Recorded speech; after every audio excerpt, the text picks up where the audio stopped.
This is the Hollywood Outsider, a weekly entertainment podcast where this week we're going to look at upcoming releases including Oz, the Great and Powerful, and Dead Man Down. We're going to review Dark Skies. Our From the Outside In topic this week is favorite film one-liners, and we're going to have our Oscar contest winners. Latest in movie and TV news as always, including our own trivia segments. My name is Aaron Peterson. With me today, I'm my fellow host, Scott Clark. What is going on, my brother? Doing a podcast. Yeah? Mm-hmm. And we just got done arguing about politics. That was cool. It was ugly. It was ugly. But I do want to say that I did beat Justin McCumber on the Oscar picks. Just going to say. I just want to say that everybody did. But it was only by one, Justin, and we only got one more than you. But Justin McCumber. I feel like I should have the lonely song. With the lonely sad Hulk song? Hulk walking away music. And Brian Williams. Still got my champion title, my belt. Technically. Hey, technically still works. That's true. From our picks, we each had 4 right, so woohoo! None of us should be proud of this. Justin had 3, and he had the best supporting actor. So kudos That's to you. right. Sir. That was very impressive. I was surprised. I was too, but pleasantly surprised. Oh yeah, absolutely. Anybody else think Anne Hathaway kind of just faked that acceptance speech? Like she's been practicing? You say faked, I say memorized. Yeah, same thing. She's one, when you were talking about last week where they were acting, that girl was acting. Yeah. Yep. I will talk about that stuff a little bit more later. We had a lot of entries for the whole contest, so we're going to announce the winners a little later on the show. Thanks to all of you guys that entered. We had a lot of fun seeing some of the feedback too. All right, let's go on to movie news. Much talk has been made about a Crow remake, which is one of my favorite movies. And James McAvoy is apparently in talks to take the lead as Eric Draven returns from the dead in the role that the late Brandon Lee made famous. Yeah, he's got a heck of a hill to climb because unfortunately, a motherfucker dies shooting a film. He's pretty much owning that role for the rest of time, especially when they do it as well as Brandon Lee did it. You cannot forget how good he was in that role. And really, the film wasn't a great film, but he was so good in it that, on his shoulders did he raise that film up to something that I still consider to be one of the best comic book adaptations that I've ever seen. I like McAvoy, and I think that he, if he gets on, a good fitness regimen and gets some physical trainers who can really give him some moves, then I think he can do a good job with it. But he's definitely seeming to carve out a pretty good comic book career between Wanted and X-Men First Class, and now with The Crow. This is 3 entirely different comic book franchises he's attached to, and that's pretty remarkable. And I think he'll do a good job. I don't know why he'd want to chance that. That's a big one to try to fill, man. It really is. It's a big one for the cult fans. That's the thing, is The Crow is a big movie for people that hardcore follow film like you and me and Justin and Brian. But the average... Well, me and Justin and Brian, yeah. Okay. 3 out of 4 ain't bad, Scott. All right. As every man as I am, I watch significantly more movies than the average person. You have to admit that, okay? And the average person doesn't remember The Crow. We still love you. It's okay. No, I'm making a valid point here. It is a valid point. The Crow was kind of a cult hit. So rebooting it with a new actor makes sense because you're going to bring it to a newer audience. You've got that kind of audience that kind of likes that gothic feel to it. With that said, my first impression of hearing about McAvoy doing this, I was like, that doesn't make a whole lot of sense to me. But I'm going to bite my tongue with anything that comes to comic book movies because after what Heath Ledger did with the Joker, I'm never going to doubt an actor's ability to pull something off ever again. So I'm really curious to see what's going to happen. Cautiously optimistic. He really is such a versatile actor, though. I mean, he's done Last King of Scotland. He's done X-Men, Wanted, Atonement, Love Story, even A Band of Brothers. So I have to just kind of give the benefit of the doubt and say, let's do it. And he's got those kind of, I don't want to say chiseled, but hardline features in his face to where he can kind of pull off that dead guy look, I think, with the big eyes and stuff too. So, but he's also incredibly likable.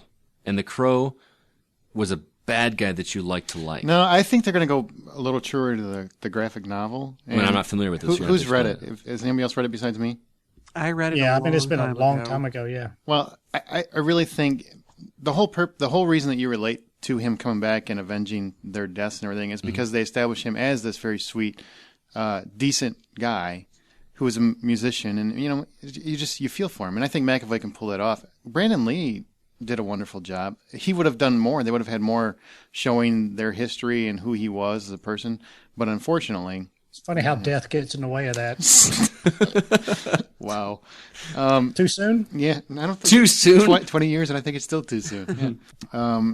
He's got a lot of shoes to fill. Big shoes to fill. Thank you. But who else could you imagine taking that role besides him? I'm curious because you're the biggest fan of this movie that I know. I don't want it remade. I honestly Bradley don't. It's one of those. It's one of those. And granted, I will say that about a lot of movies and several classics and whatnot. This is one of those movies where I don't think it should be remade out of respect. It's not because I don't think the movie, because I think the movie could probably be done better. The movie itself.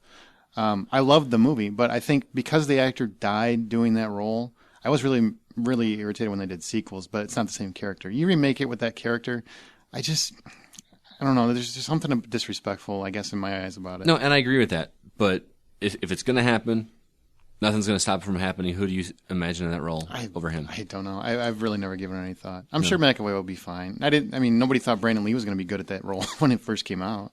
Was he anybody before that? I mean, he was in a movie called Rapid Fire. That's pretty much it. Yeah. And that was a good movie, but it wasn't nothing that showed off his acting chops. Jason Statham. Mm-hmm. Yeah. He was more. He was more actually, likable. wasn't he in talks for a little while to I do don't know. another Crow movie? I was just being a smart ass. I don't know. He was. I think he was, yeah. Oh, Director Joe Carnahan, who directed The Grey and The A-Team, has left his planned Death Wish remake because he could not agree with Paramount and MGM, as they wanted to cast Bruce Willis, because he's in everything, in the lead role of a man turned vigilante after his family is viciously murdered. Apparently because Joe Carnahan wanted someone a little less famous for the role. this would have been a much better Die Hard story. Just kill all the kids. This would have made Die Hard so much better if they had gone with this story. But whatever, creative differences. I mean, it happens 100 times a year, so whatever. I mean, but it's just the thought of Bruce Willis and a man turned killer with the family viciously murdered, all that stuff. All I do is sit there and think about, damn, maybe they could have used some plot points from this to make Die Hard a whole lot better. Maybe that's just me. Touche. I actually admire Joe Carnahan for walking away, because that's a big deal to do. I mean, the studio's constantly telling you who to cast and everything else, and the fact that he didn't want to go with Bruce Willis, because that just seems stereotype. I agree. It really does. And I love Bruce. I mean, even though he's just playing himself these days, but Yeah. I really I wanted to see somebody else. I think he wanted it so it seemed like an ordinary guy. Doesn't seem like anybody you're familiar with or you think is going to go into ass-kicking mode at any point. Refresh my memory. What's the guy's name? It was in the Charles original? Bronson. Charles Bronson. How big was he at the time? I think he was pretty famous at the time. I don't know. I wasn't alive. Oh, okay. Yeah. Death Wish was like early 70s. 1971. I wasn't alive. Was it? I know when I was born. Yes. I didn't realize it was that. I thought it was like 74 or 5. Yeah, if it was later, then I might have been born. But we're just going to go 71 because that's how we'd roll. Okay, Brent. Sorry. Try this again. Boom! What are you booming? I don't know. 1974, you were alive and I'll- Fredo, motherfucker. All right. Okay, here we go. Everybody ready? I'm going to try this. Okay, I'm ready. Quavanzane? No. How do you say it? Kevin Zane. Quavanzane, What You Talking About, Wallace, has been cast in the Will Smith, Jay-Z produced remake of Annie. Yes, Kevin Zane Wallace. Nice job, Scott. High five. Thank you very much. I'm all about reboots, but this whole project feels like something just to raise controversy. I have no problem with. I'm not racist. I don't see color in it that, but to take something like this and just completely turn it on its head like that. I know we do that in recasting the classics a lot, and that's fine. Like in an ideal world, what you want. This just seems like for the sole purpose of raising controversy, to piss people off that are going to be upset with this. I don't care. I see. I do see what you're saying. I really think I don't know the history of it. I'm not a huge Annie fan. I know the song. Me either. But I don't know. I think Will Smith and Jay-Z are just trying to make it something more current, more hip hop, more original. That's just what it seems like to me. So she's going to be rapping, "It's a hard knock life." Send your hate mail to Scott this week. I mean, it's Jay-Z. You think there's not going to be a rap in there? A rap version of "It's a Hard Knock Life"? Well, and Will Smith. So. Well, but didn't they you want do to call that that with- rap?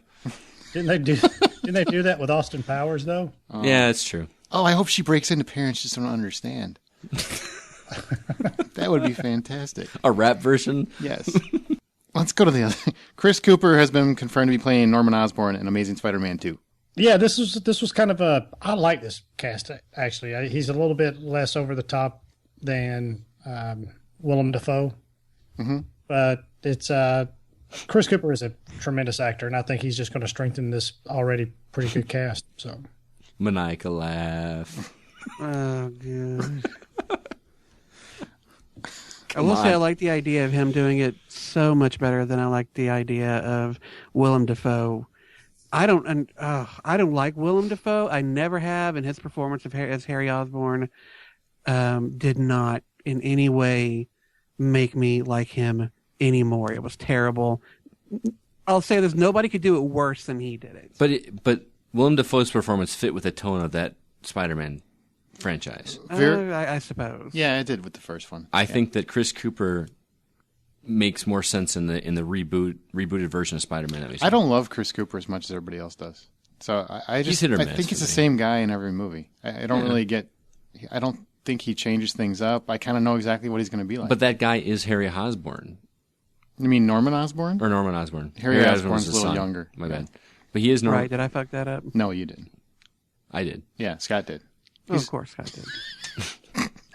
But that character that he plays in every movie seems very similar to Norman Osborn from the comics. I don't know. I don't want to see Chris Cooper as it. I mean, he's cast. He's going to be him, so we'll see. I think he'll probably do better than Willem Dafoe. Yes, but I don't know. I just know exactly what the character's going to be now because he's always the same. Chris Cooper's Chris Cooper. Congratulations. Marvel news. As we reported on our Facebook page, X-Men First Class's Matthew Vaughn's going to be producing the Fantastic Four reboot, directed by Chronicles' Josh Trank, whatever you want to call him. And apparently the film is going to take a little bit more of a grounded approach. Yeah, it's interesting that it seems like with the success of the Batman films and taking their more grounded approach, and I think that even with as fantastical as some of the Marvel films have been, they still retain, or at least Iron Man did to a certain degree, and Captain America, both of them are much more kind of grounded films than we might have gotten, say, 10 or 20 years ago. So I think it's a trend now in comic book films to kind of tone down a little bit of the more colorful aspects of it, if you want to phrase it that way, and bring it a little more, and I hate to use the word dark or gritty, but really no other words are going to suffice, but to give it a more real feel. So it didn't shock me at all that they're going to go that route. So yeah, I mean, Matthew Vaughn's going to produce it, and the Chronicle director, who I thought did a pretty good job with the film that he brought out in Chronicle, is going to be helming it. So I hope that they're going to look at the first two, see what worked, which was very little, see what didn't work, which, let's go ahead and recast everybody involved, and bring us a film that's a better, more interesting kind of a movie. And really, this is, I think, their chance to Fox's opportunity to do something more with their films. Fox owns several comic book movie licenses. They own Daredevil and Elektra. They also own the Fantastic Four with a lot of their ancillary characters like Doctor Doom. No, they don't have Daredevil anymore. That reverted back to Marvel. Oh, did it? Okay. Yep. But they still own the Fantastic Four, which does include Doctor Doom, Silver Surfer, Galactus. They still have the X-Men, mutants, and some of the non-mutant characters. I would be curious if they're thinking about broadening their palette to incorporate maybe both of those teams existing in the same world. Because, Marvel has shown that you can do that and be successful with it with their films. Of course, DC is going to be trying that. Warner Brothers with their films. With owning these two huge properties, I wonder if they might try and do the same thing. It would be curious to see. I haven't heard that they're going to do that, but it wouldn't shock me if they didn't at least consider it.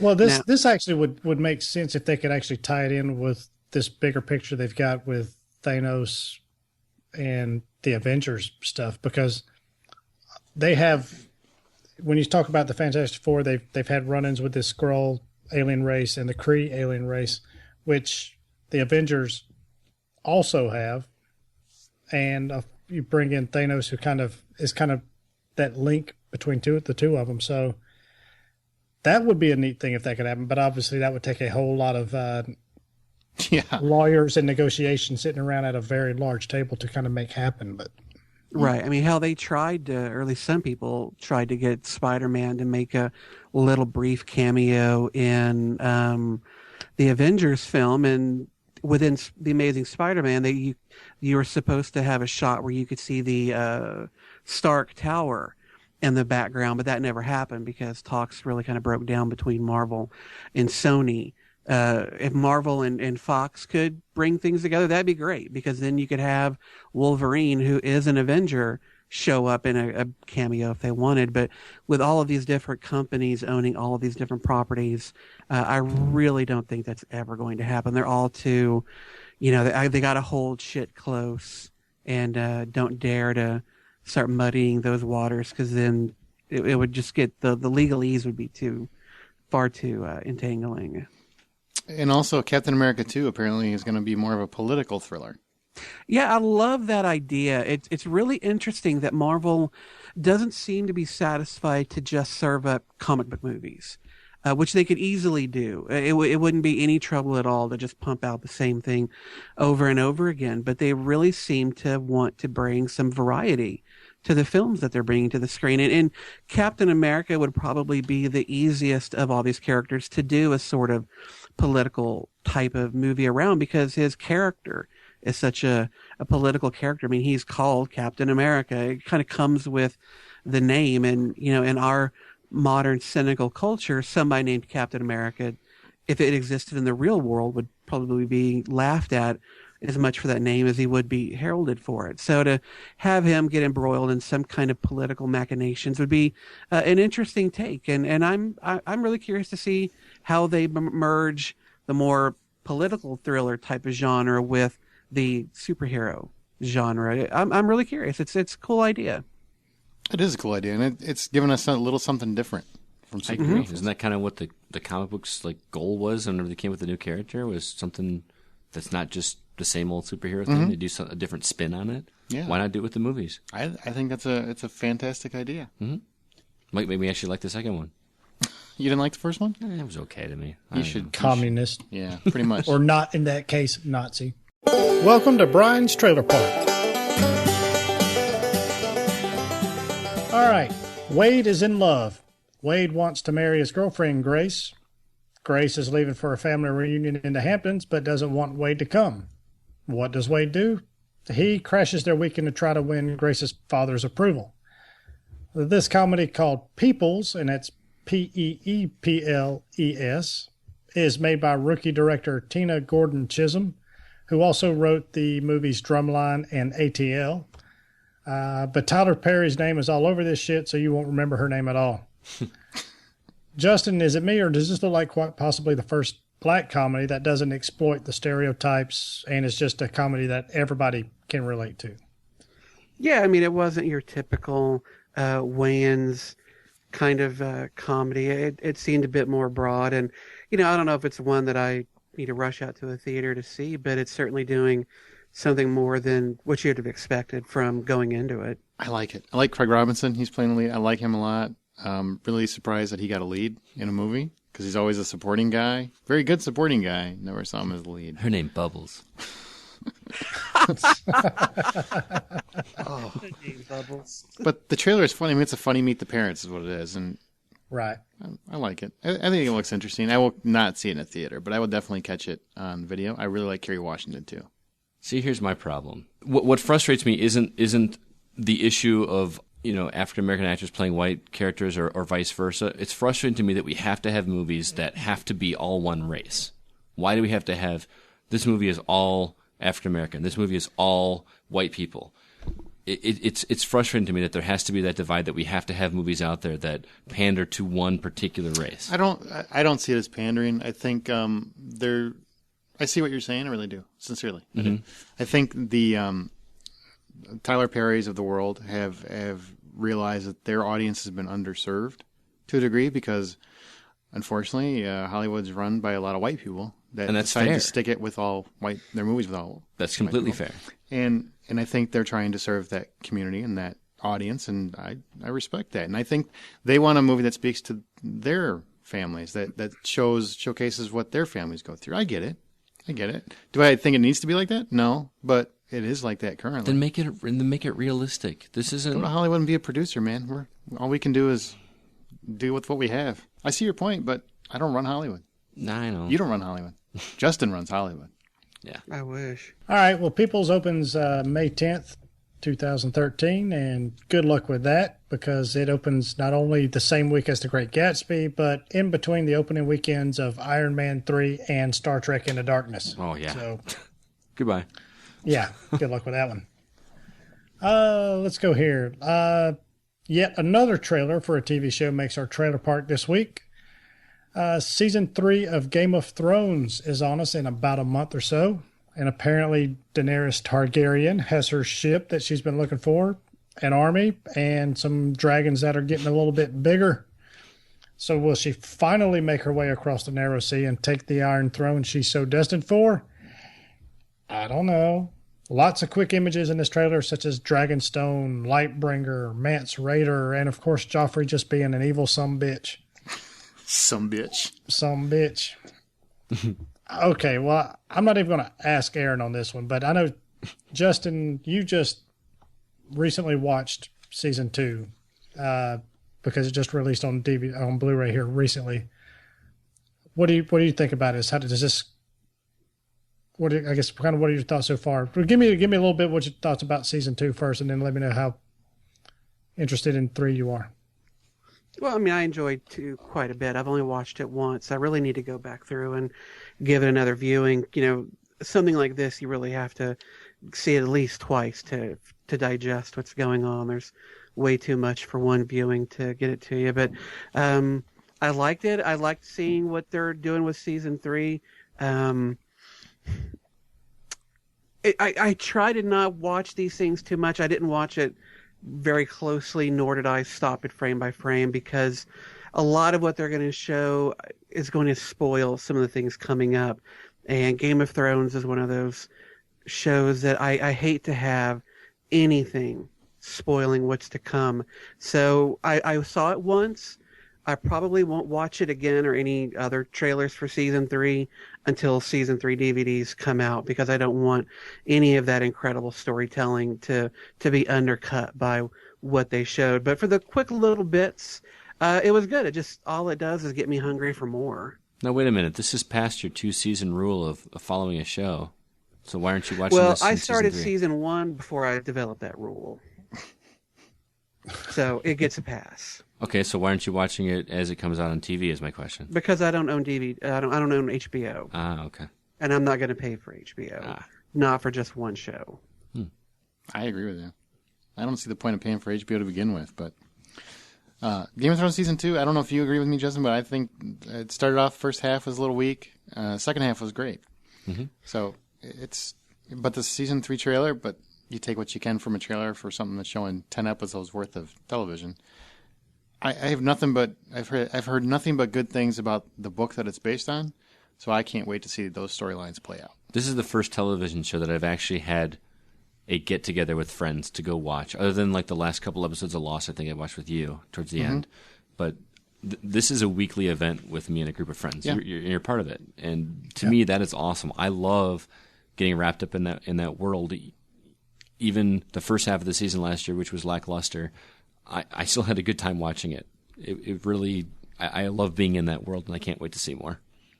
Yeah, one of the things I know with season 2 that I mentioned earlier last year was season 2 kind of felt like it was still setting things up, like it was still building up some backstory for a few events that are bound to happen. And of course, it's a 1-minute trailer, and like you say, it's a 1-minute trailer for 10 hours worth of shows. But it looks like some of these things are about to happen. It's for 2 seasons now. We've talked about what's beyond the wall and things like that, and the growing different factions vying for the Iron Throne, that kind of stuff. And now we're finally looks like we're finally starting to get somewhere. And I think it's just phenomenal. I just can't wait to see it. It looks great. And again, that's what it's designed for, is to pique your interest. I've watched the trailer a few times. I don't feel like much has been spoiled. Yeah, I didn't get that either. They're cutting key characters, and they know what they're doing setting that up. So I didn't feel like anything was really ruined for me. And I think they do a good job even of the next week on Game of Thrones, that you see at the end, of giving you no spoilers or anything. I think they do a pretty good job of that. They do a pretty good job. And we talked about this a little bit off air too. Game of Thrones is one of those shows that I have no consternation about going and watching over and over and over again. Because like Brian mentioned, there's little things that you pick up on that just kind of revitalize and reinvigorate you into the series. And you pick up relationships and how people there's for instance, the guy that's in charge of the Night's Watch is the father of the guy that's Daenerys Targaryen's right-hand man. Mm-hmm. Little things like that, you go, oh, they got the same last name, they're probably related. And if you look at some of the special features with the Blu-rays, it explains a lot more of the interaction, the kind of the stuff you might not pick up from just by watching it. So it's just so much rewatchability with this series. Absolutely. Comes out March 31st. And I just don't want to hear, where's my dragons? I think she knows where they are. So. She better fucking know. Because if I hear that one more time... Oh. And let me say one thing that I don't want to see, as much as I like to be in that world, and I feel like it can't do wrong, because even though some of it's been kind of boring, I still enjoyed it. I haven't read the books. Justin, have you read them all? Or just the first one? I only read the first one. Only the first one. So I haven't know the books, and maybe someone that's written can disprove this, whatever. I don't want it to see it to get too fantasaical. I mean, I know there's dragons, Is that how you say it? Fantasaical? Fantastical? No, fantastical. Fantastical. I don't want it to get too magicians and wizards and dragons and that kind of stuff. I think it's going that route, man. It's very much that, and that's what... Is it? It's very much that, and that's what it's almost been kind of an undercurrent with the series, is that it's I don't want to say real life, but you almost just kind of take it as a medieval history type of series, and then, oh yeah, that's right, these people kind of create magic because they've got so much stuff that they refer to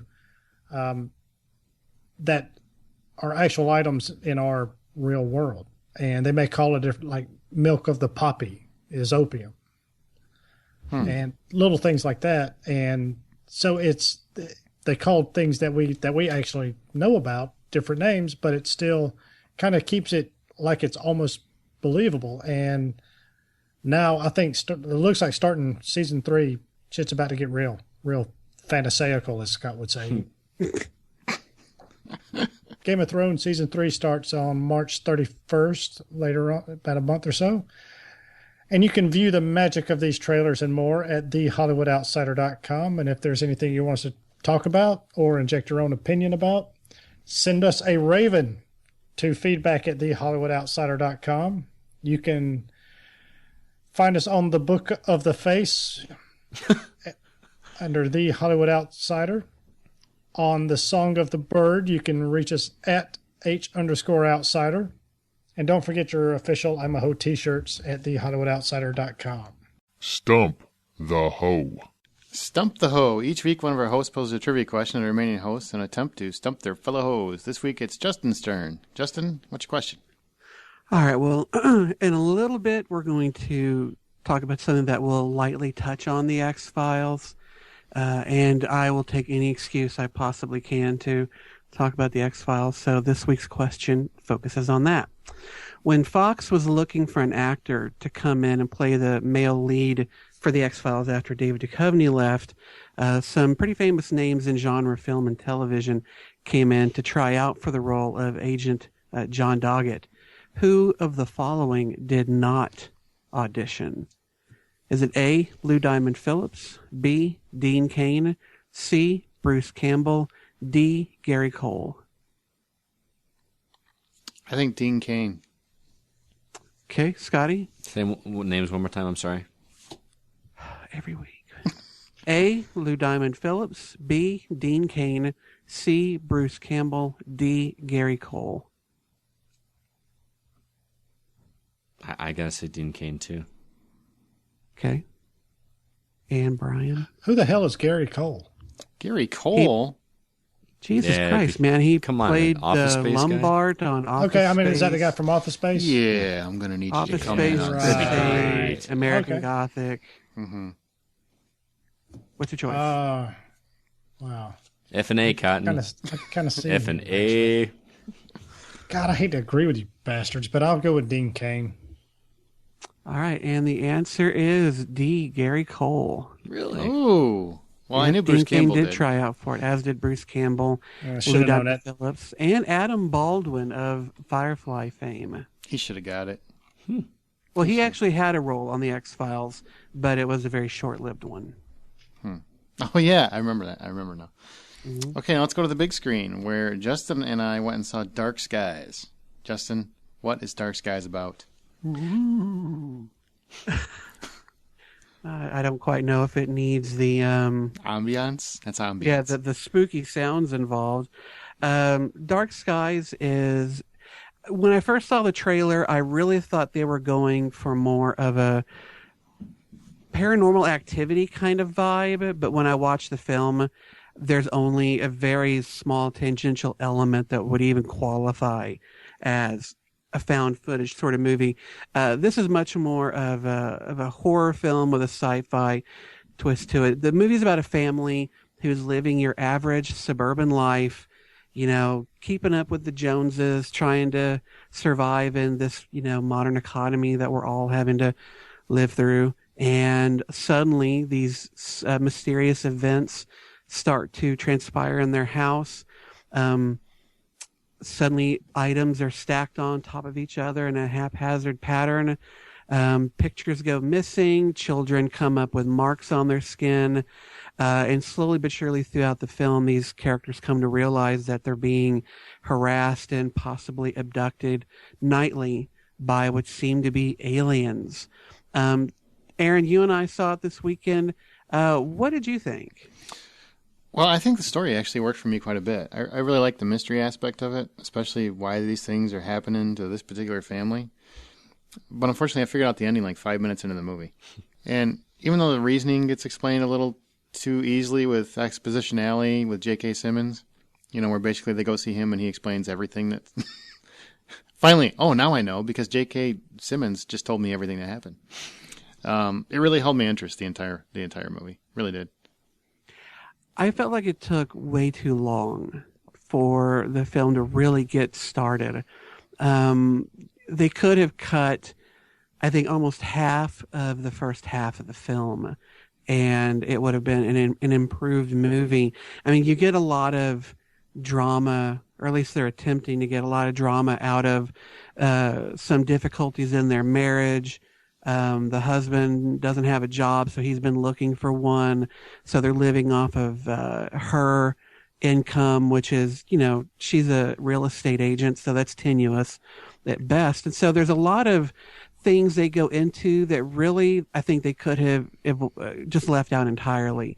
And the core of the film would have still been there, and it wouldn't have been diminished by it. So I think they meandered a little too long in getting things going.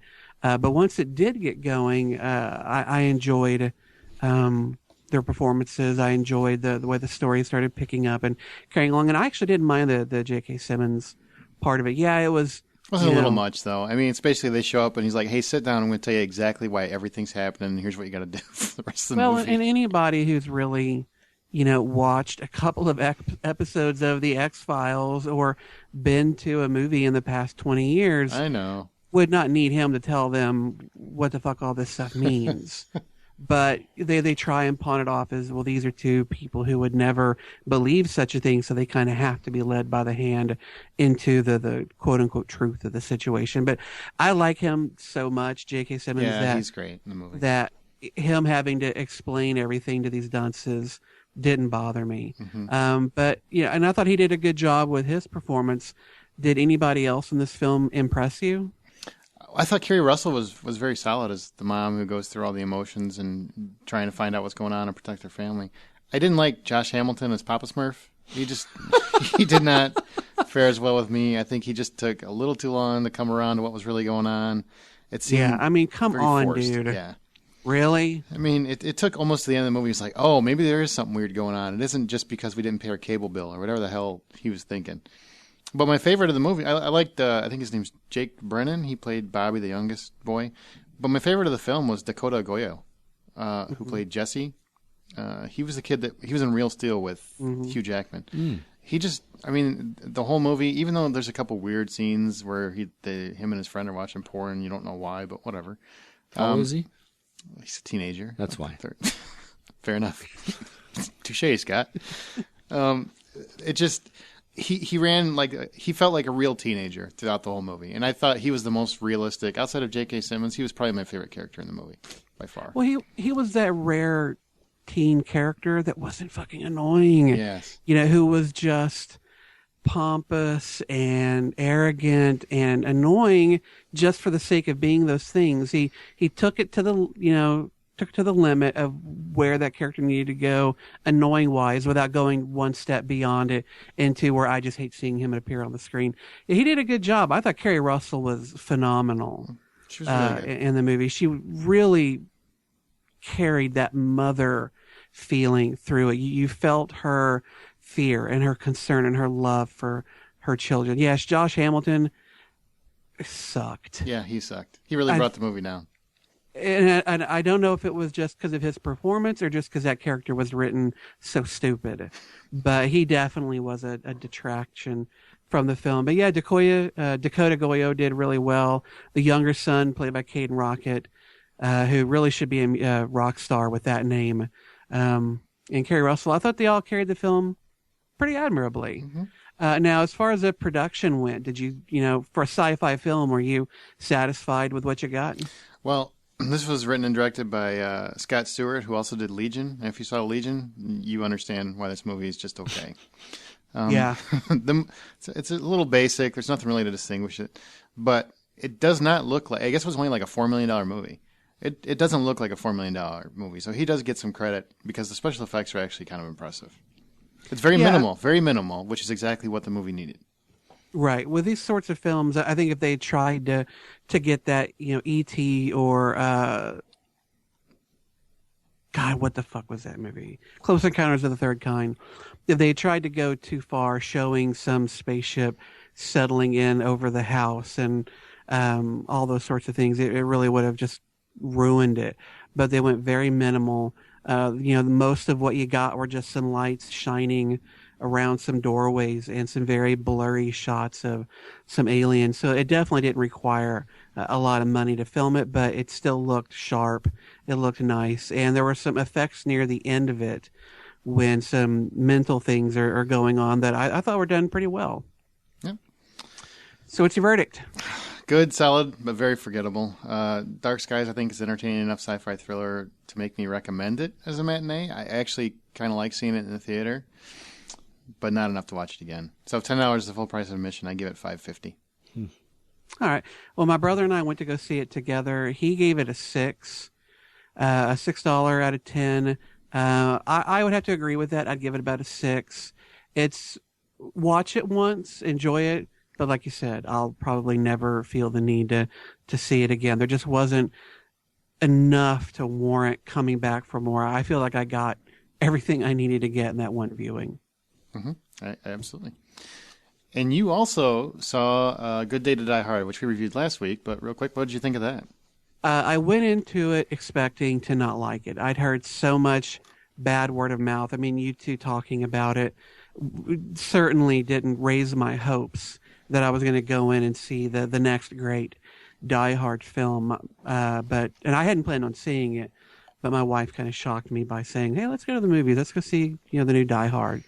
So I think with those lowered expectations, it allowed me to come out going, yeah, that's all right. For an action film, that's not bad. I mean, there's some stupid shit, and there is some pretty piss poor writing going on.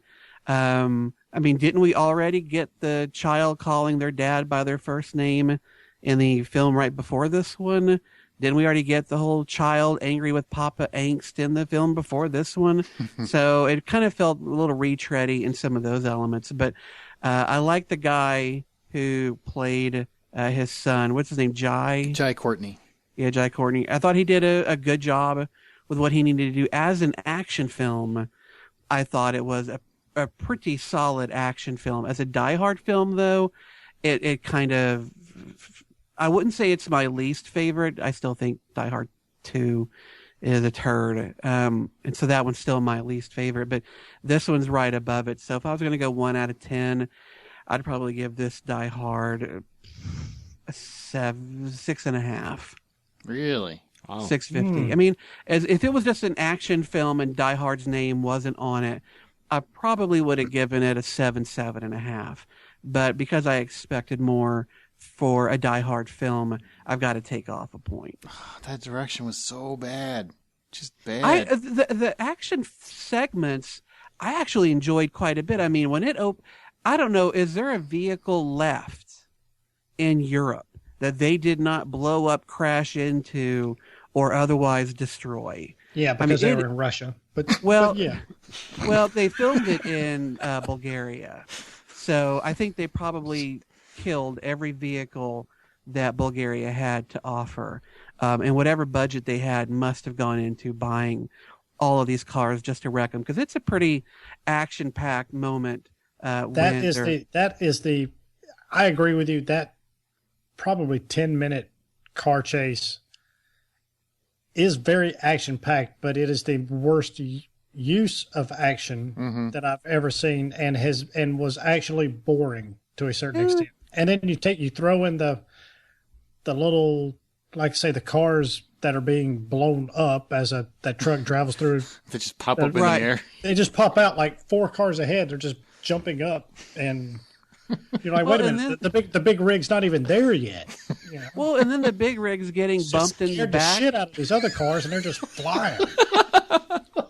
But that same big rig that's knocked all these vehicles flying is suddenly getting rear-ended by the smaller van, and it's just shaking and shimmying like it just got hit by something. I'm like, if you're knocking 2 cars at a time out of your way, him behind you bumping your bumper ain't going to do much. But for me, the action was ruined by the stupid writing. And John McClane constantly going, John! Jesus!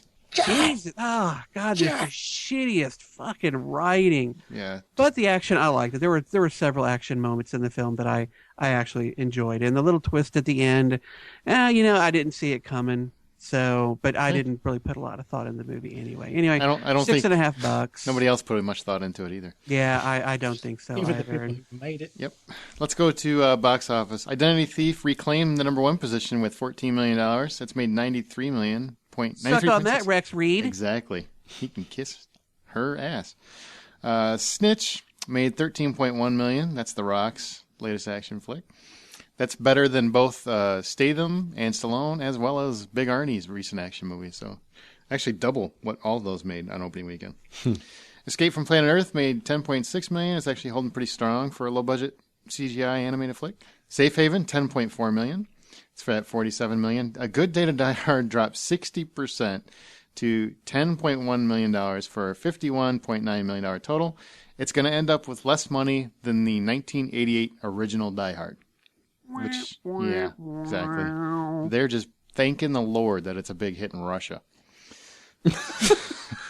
Dark Skies made $8.1 million, so it would only cost like $3.5 million. So, or in Europe, right? What? Or in Europe. Mm-hmm.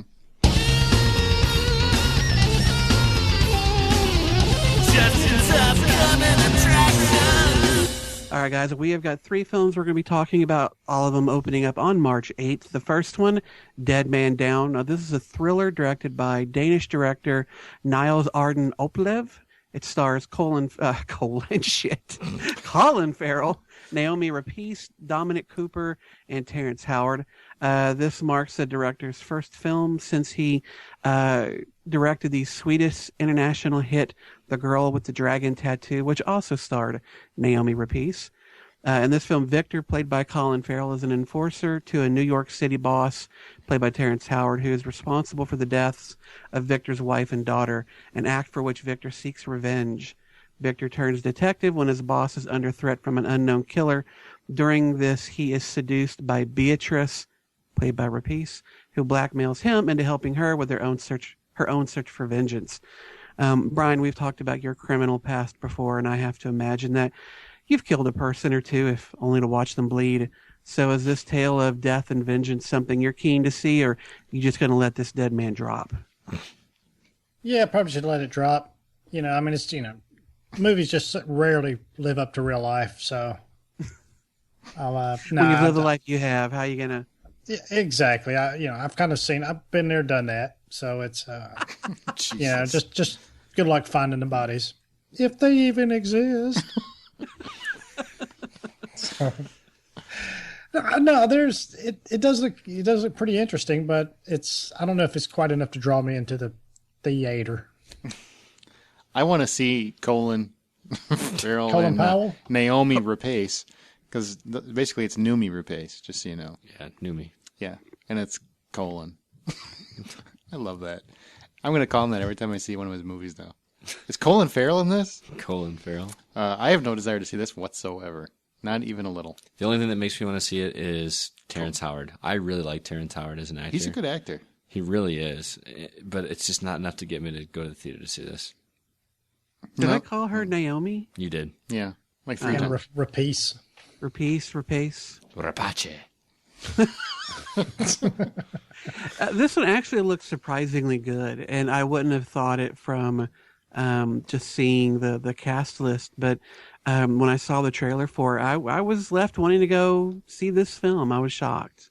I wouldn't mind seeing it. I just don't want to pay and see it in a theater. All right, second film, Oz, the Great and Powerful. It's a fantasy adventure film directed by this little-known guy named Sam Raimi. It's inspired by L. Frank Baum's 1900 novel, The Wonderful Wizard of Oz, and it's set before the 1939 film, The Wizard of Oz. The film stars James Franco, Mila Kunis, Michelle Williams, and Rachel Weisz.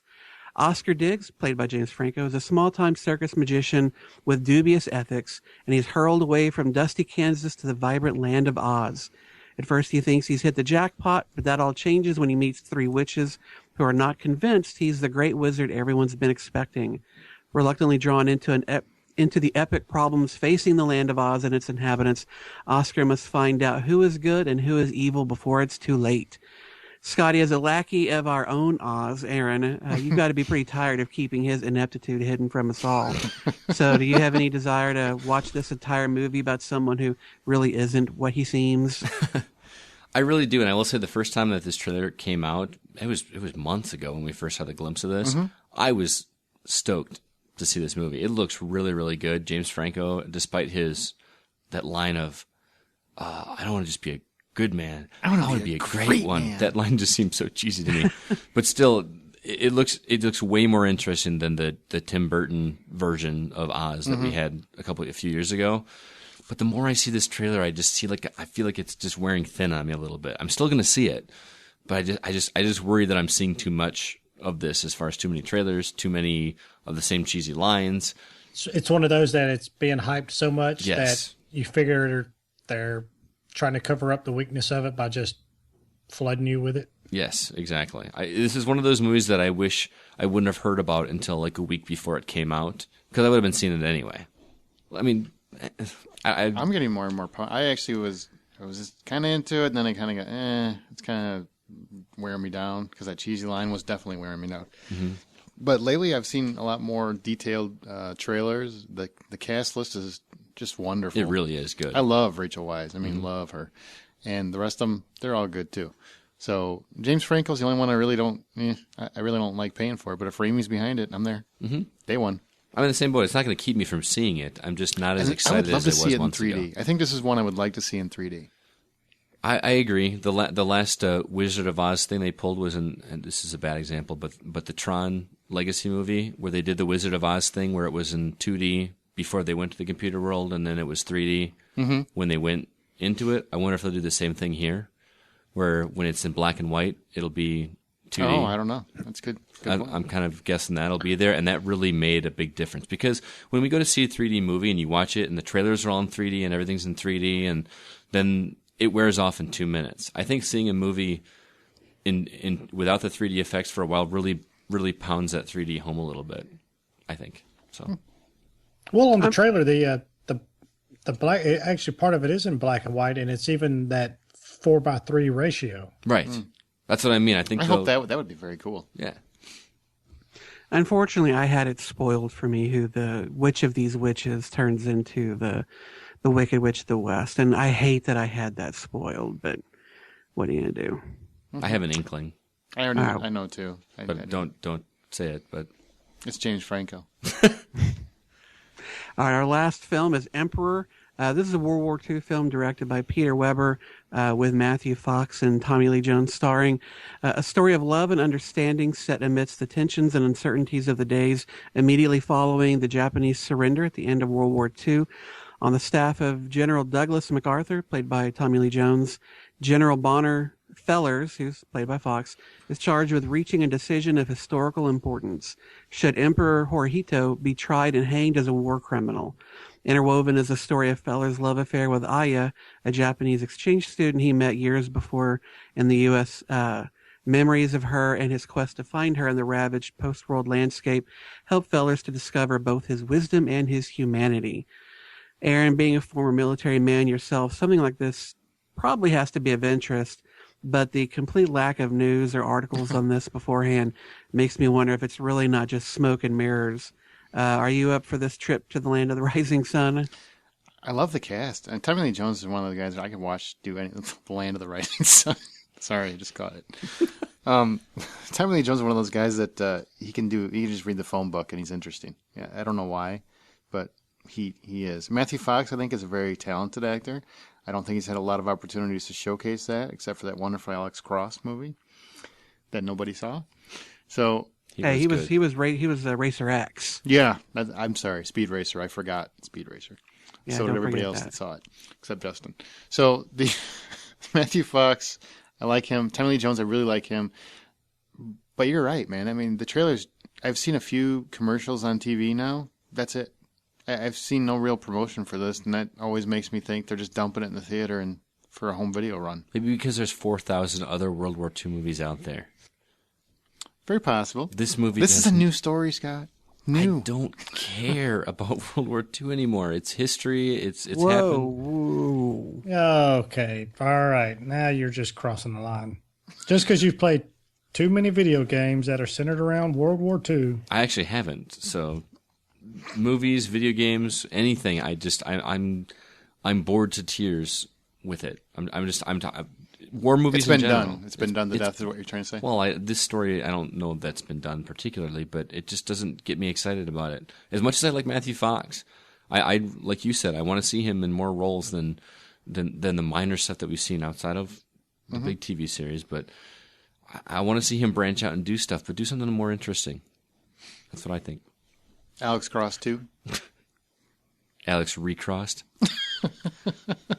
Jump. The thing that scares me about this is the production of it. It looks really poor, doesn't it? It looks made for TV. like a made for TV type of, like a sci-fi channel-esque special effects. It almost looks like one of those Kirk Cameron Christian movies. You know, quality-wise, not so much that this is one of those movies, but just that sort of production value. Mm-hmm. Well, weren't we saying a lot of these things a couple episodes ago? We were talking about that film Phantom. about the submarine. I mean, practically no press leading up to it, and the trailers just kind of look like something you'd see on a direct-to-video kind of production. So, yeah, they both kind of echo each other in that regard. I would say that I don't tire of World War II as long as it's done well, and they are still our greatest generation, Scotty. And you should just kiss the ground and thank them every morning you wake up and ain't a fucking Hitler out there still running shit. Oh, yes, because I am anti-troops. That's exactly what I'm saying. Apparently. Jew hater. You can't see it because it's radio, but I'm rolling my eyes at you. Why don't you just put on your Nazi boots and get to step? Yeah. My Nazi Sieg boots. Heil, bitch. All right, guys. Well, of these three films, Dead Man Down, Oz the Great and Powerful, and Emperor, which of them are you most likely to go see in the theater? Aaron? Oz the Great and Powerful in 3D. Brian? I'll go with Oz. And Hitler? Zig Heil! I will go with Mussolini? Oz, What the do you Great and think? Powerful as well. Oz the Great and Powerful? When she, Nine. Wouldn't I go with Emperor if that were the case? Let's be honest. Oh, that's funny. All right. It's about an axis Whatever. of fate. All right, let's make it a clean sweep. Oz the Great and Powerful. I'm surprised by how much I want to see this. I think there's a limit on how many Hitler jokes you can do in an episode. Why are you Did I surprised? take- did I take them all? Justin, I'm curious. Why are you surprised? This seems like right up your alley. Well, because of how much I fucking hated that Alice in Wonderland movie. Yeah. Oh, yeah. And because of how little enthusiasm I have to see Jack the Giant Slayer. I really didn't think a colorful fantasy film that didn't have hobbits in it could really kind of capture my imagination.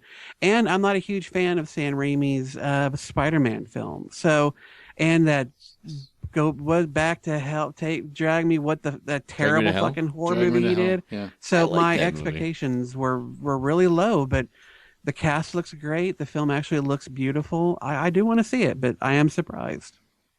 Okay. Hopefully you will not find Tim Burton directing this film, nor will you see Johnny Depp in it anywhere. Those come out March 8th. Thanks, Justin. You can always hear us on iTunes, Zune, Google, listen on your Stitcher Radio app. Give us a thumbs up if you do, or any RSS feed, as well as RockfordCollegeRadio.com, Thursdays from 4 to 6. You guys can't see it, but Aaron just actually physically thumbed up I right did. now. Like, I thumbed up Stitcher. I felt it. Do it. did you feel it? I did. I felt it. It doesn't Did you work feel for that? Did you? Doesn't Well, it's like work when for you radio. smile when you talk. You can hear that. It's because it doesn't happen very often. You can hear the lips just creaking. What's this movie? What's this movie? Each week we play ours or a listener suggested clip from a movie, and if you think you know what the clip is, email us at feedback@thehollywoodoutsider.com or send us a direct message on Twitter at @h_outsider. We will announce those that got it correct on the air and give you a proper whole shout out. Last week's answer was Justin. He picked Legend. That was the Tom Curry, Tom Cruise, Tim Curry classic. That clip made me really want to watch the movie again because it's just so good. Those that got it correct: Sean M, Benjamin A, another Sean M. Apparently these names are popular. Mark T, who thought he might be wrong. He was not. You are very correct. Jesse M and Linton B. So congratulations, guys. You got it right. This week it's my turn. So if you think you know what this clip is, email us feedback at thehollywoodoutsider.com. Those that guess it correctly, you'll get a whole shout out. You guys ready? Dun dun dun. Here's your clip. Sir, that'll shut down the entire planet. I told you you'd better hope I didn't make it back. You push that button.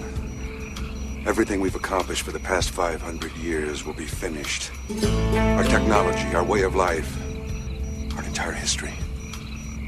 We'll have to start all over again. For God's sakes, don't do it, Snake! The name's Pliskin.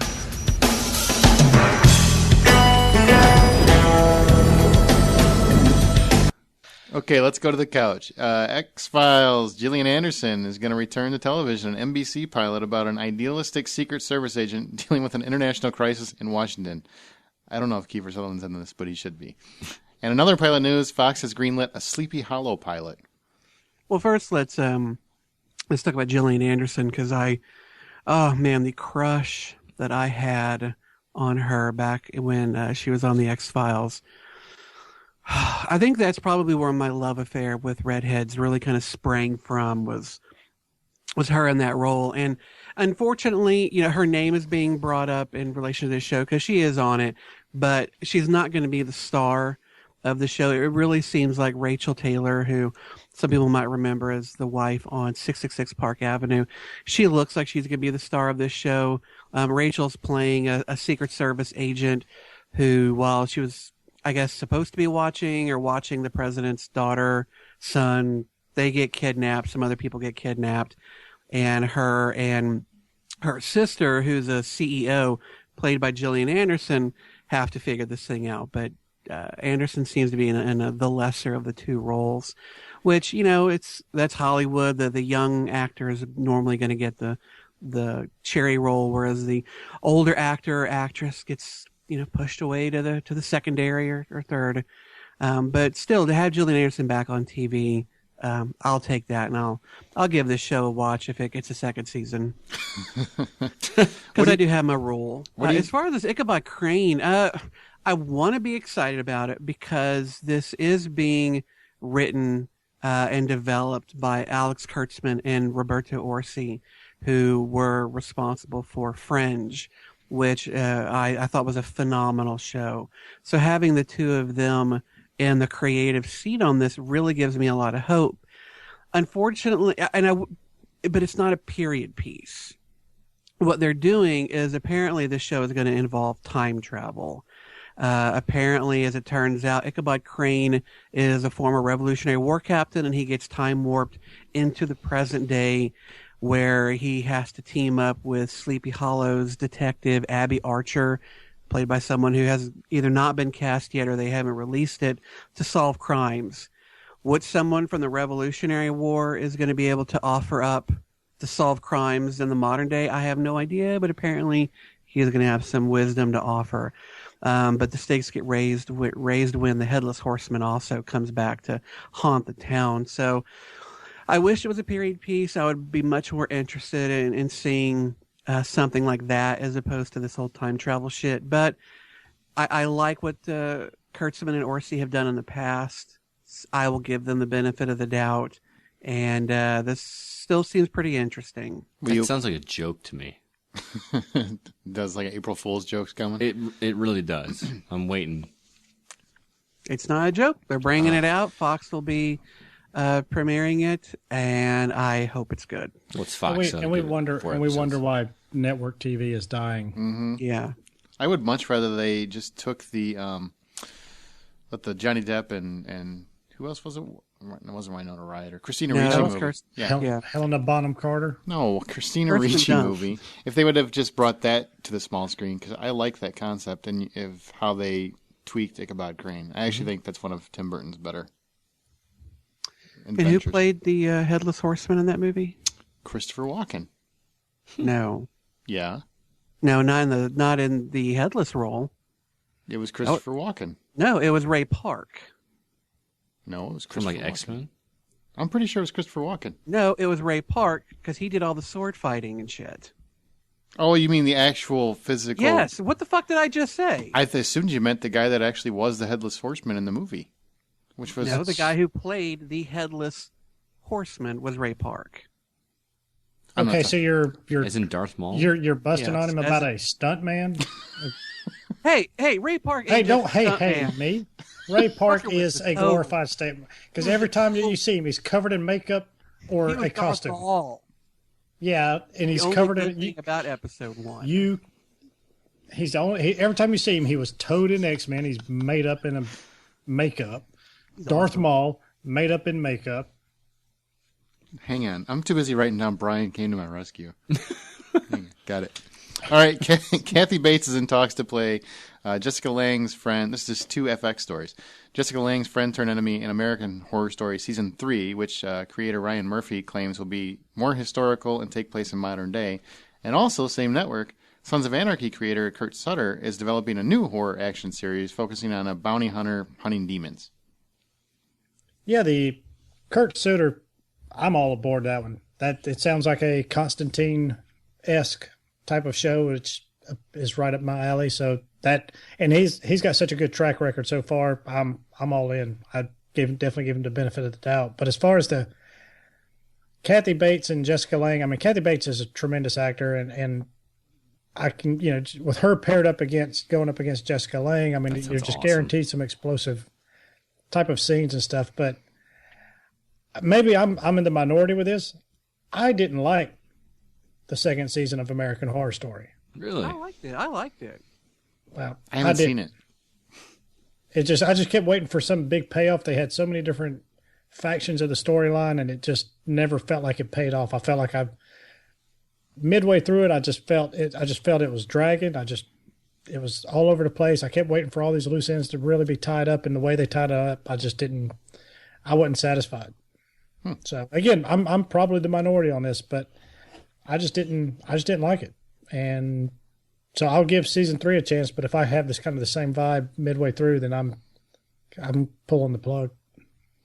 I'm really interested in the Kurt Sutter series. That sounds really, really interesting. I mean, granted, I've seen this kind of show 100 times before, but it's right up my alley. So if you get like badass bikers hunting demons, I could do that. Like Ghost Rider, except done right. Do any of you guys remember a show back from early mid-90s called Brimstone? No. Nope, missed it.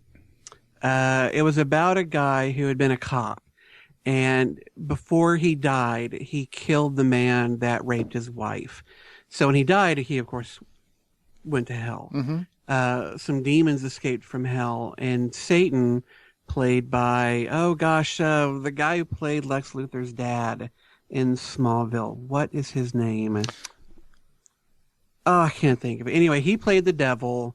And the show was very short-lived. I think it was one of those shows Fox killed pretty quick.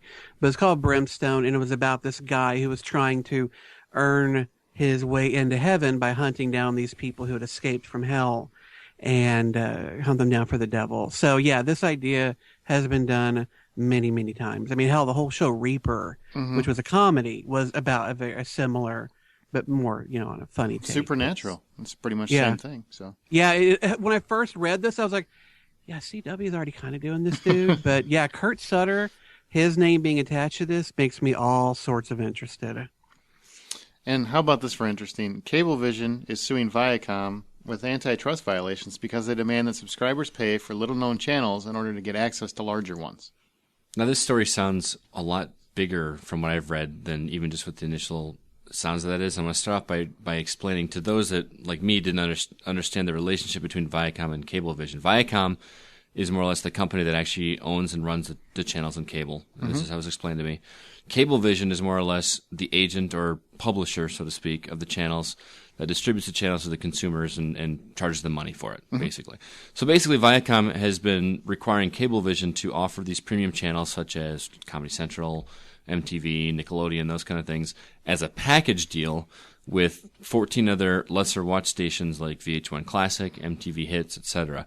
So in other words, they're forcing you to pay a higher price for the channels that you want to watch in exchange for a slew of channels that you probably don't have any interest in watching whatsoever. So that this suit goes through, and if Cablevision gets their way, there's a potential that it could change the way that we pay for cable in the near future, in that instead of paying a lump sum for a cable and extra lump sums for packages attached to it, we could possibly see a la carte cable menus where you actually pay per subscription or per channel that you want to watch, which to me sounds like a fantastic idea. I wish. More HBOs, more FXs, more AMCs, less Bravo, less Lifetime, less Hallmark Channel. I'm paying for all those channels. I don't watch any of them, and it's doing is jacking up my cable bill. Absolutely. I'm on board. I assume you guys are too? Mm-hmm. That's the way cable should be. I think you should be able to pick which channels you want. Honestly, I'd have probably 10, if that. Less than 10. Probably 5 or 6. And I would be done. I wouldn't even have any network channels. And I would be okay paying more for channels like HBO and Showtime. Yeah, if I had the option to scale down on other stuff, yeah. Right. But you have to pay for, the cable will tout, we've got 60 or 70 channels. Yeah, I watch less than 10 of them.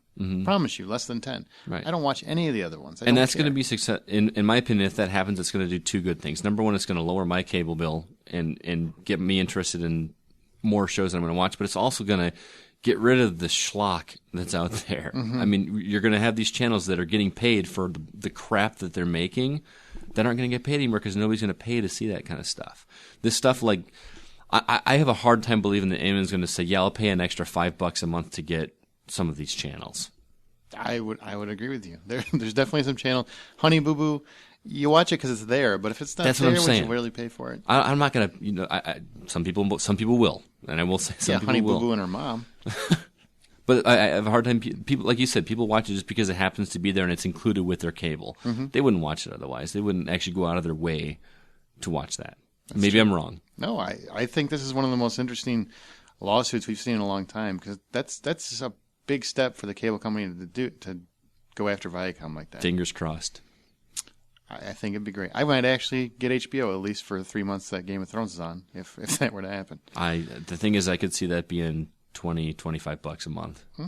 It's fine. Yeah, they'll still work it out some way to where when you kind of get it down to those 10 or 12 channels that you like, it's still going to cost you maybe a little bit less, but instead of $120 a month, you might be spending $90.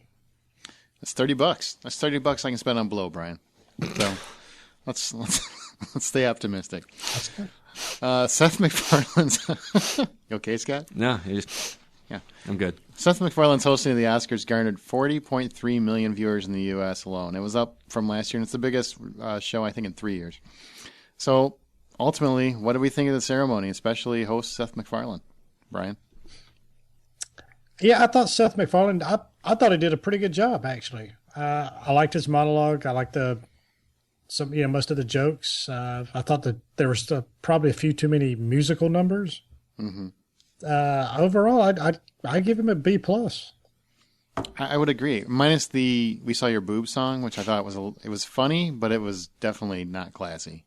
And I didn't like it at the show. I would have liked it anywhere else, but that award show, I just kind of didn't care for it.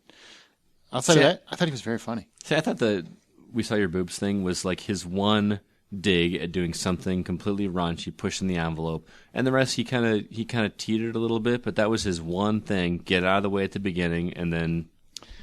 I will give him credit. I think he did a very good job of trying to alternate between older classical viewers by doing some of the classier song and dance numbers, and then going back for the youth that he was brought there for to begin with. Because they want to bring in. He really looked like a modern Billy Crystal. I thought he was completely different than Billy Crystal, but he did a very good job. Yeah. And the sock puppet rendition of Flight might be one of the funniest things I've seen in a long time. That was awesome. When the plane's rolling and this just socks in a dryer, he hears them screaming. I couldn't stop laughing. That was pretty classic. Justin, I recommend you at least check that out online. That's worth checking out. I'll get right on it. Yeah, I'm sure you will. Get back to I'm porn. surprised at how many people, when I went to work, I'm student teaching, so I'm not really working, but then I went and said, hey, did you guys get the Oscars last night? Hell no, I didn't. Why would I watch the Oscars? Like the majority, I didn't talk to one person that said they watched the Oscars. And you said, what, 40 million? 40 million, man. I never thought I was in the minority of people that watched that. Were they kids at your school or like? I didn't talk to kids about it. I'm talking about teachers. Really? Mm-hmm. That's too bad. Not one. That just shows that America's falling apart. That's right. What about Brian talked about the musical numbers, which I agree that there were probably a few too many. The James Bond tribute, which I was really excited about, I thought was, outside of Goldfinger and Adele, was kind of week. That montage looked ugly. It was just badly done. As much as they were talking that up, I was expecting a lot more out of that. Mm-hmm. That was very disappointing. Yeah. But Adele just blew me away. She sincerely blew me away. I like the song. I really didn't care for the song when it first came out, but hearing her sing it live, I don't know what about it, just made me really love it. Mm-hmm. Weird. And seeing Shirley, whatever her name is, sing Goldfinger, that was fantastic. That was bad, man. Go ahead. That was horrible. Yeah. It might not have been great, but it was wonderful to see her still fucking alive trying to belt that thing out. That was almost as awkward and intrusive as somebody else later on in the telecast. I know what you're talking about. Well, it just felt like if they would have left it with the montage, then fine, that would have been okay. It was still kind of weak, but it still would have been all right.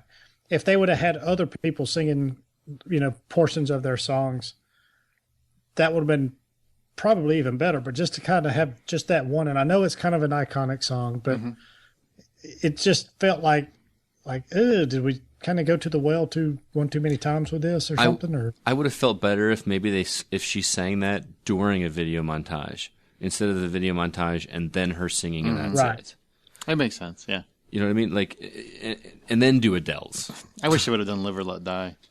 With Much Paul better McCartney? song. Yeah. Well, not. I mean, obviously he ain't gonna come, but just have it sang. Have Axl Rose do it. I don't care. Speaking of Adele, how about the joke that Seth MacFarlane had about Rex Ryan? I thought that was pretty tasteless, actually. That was. He I cringed. said Rex Reed is reviewing her performance now because everybody laughed. Because to them it's a dig at Rex Reed. I'm like, he just called her fat, is what he did, and I didn't think that was cool. Yeah, I was like, yeah, I didn't think that was cool. I thought that was just as bad as Rex Reed's. Did you hear the groan go over the crowd when he made the Lincoln joke? That was a very bad joke. That did not work well. The person who most got into Lincoln's head was John Wilkes Booth. Yeah. Oh, ouch! I cringed a little bit. And his follow up was, 165 years still too soon? Well, and also Brian was mentioning the surprise guest at the end, and CNN actually spent a long time going over this the day after. Mrs. Obama popped up to give the award for Best Picture, not live, mind you, but via satellite. Jack Nicholson showed up. She comes on the teleprompter, does the nominees, goes back to Jack.